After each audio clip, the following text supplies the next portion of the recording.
If you clicked on this video, chances are you want to learn more about how to learn and retain information in your memory. However, before that, we need to look at how learning actually happens. Real, genuine learning occurs in your working memory. Your working memory is where your short-term memories that only stay for a short period of time, like for example, if your friend gives you his phone password so you can respond to a text for him and you're gonna forget it in about 10 minutes, that's your short-term memory. Go to your long-term, which are your own phone password. Your working memory contains 2 to 4 slots, which means 2 to 4 things in your short-term, or things that you just consumed, can go into your long-term at a time. Because of this, there are 3 crucial things you want to avoid whenever you're trying to learn something. These are information overload, multitasking, and distractions. Information overload is when you take in so much information that nothing can actually stay in your working memory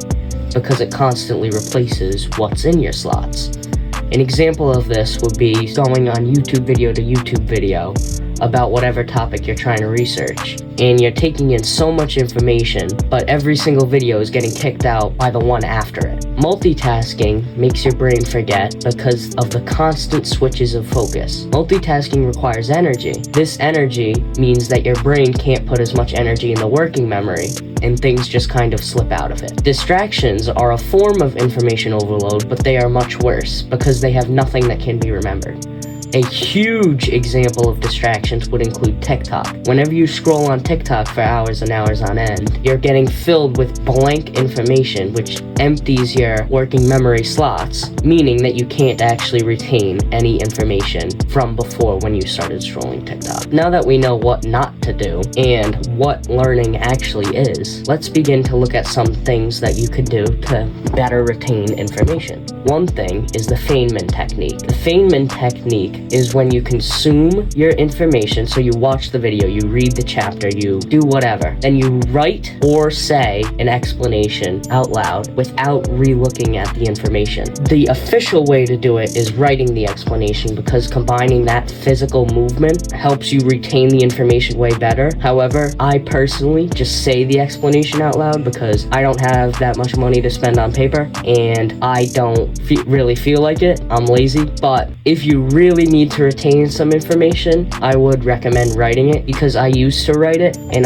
that stuff is locked in my memory. I will never forget that stuff. And you need to repeat this process until a 5-year-old could understand it. So until you can explain it to a 5-year-old, don't stop doing it. And the reason this works is because by repeatedly explaining something, your mind has to really think about it. And by writing it down, you combine the thought with the physical movement, creating a much deeper understanding. The next method is the triple read / annotation. For online / concentrated research, this is what I personally do. I love Quizlets, which I'll get to again later on in the video, but what I do is I'll read the information, then I'll paste it into one of my Quizlets, and then I'll reread it in my Quizlet, and then I'll put it in a notebook, and then I'll reread it in my notebook. However, I understand some of you guys aren't going to want to read a chapter in a book that you're learning about or something like that 3 times, or you're not going to want to watch a 20-minute video 3 times. So for books, this is what I do. I read the book, I read the chapter, and while I'm reading, I annotate and underline, which is kind of like my second read, even though I do it while I'm reading the first time. And then when I'm done with the book, about a week or 2 later, I'll reread the underlines, and I personally put them on flashcards, but that's just me. The next huge tip, this is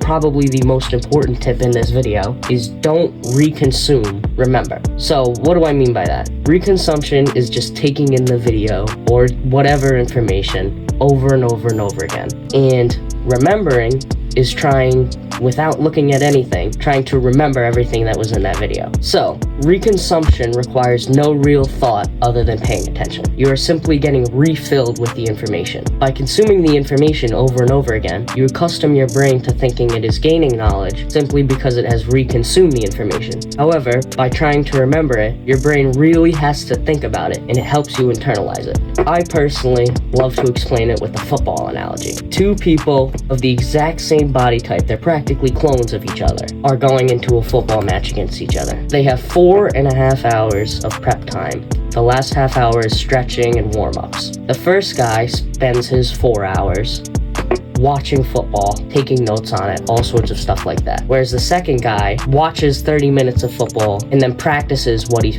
saw and what he took notes on. And he repeats this process for all 4 hours.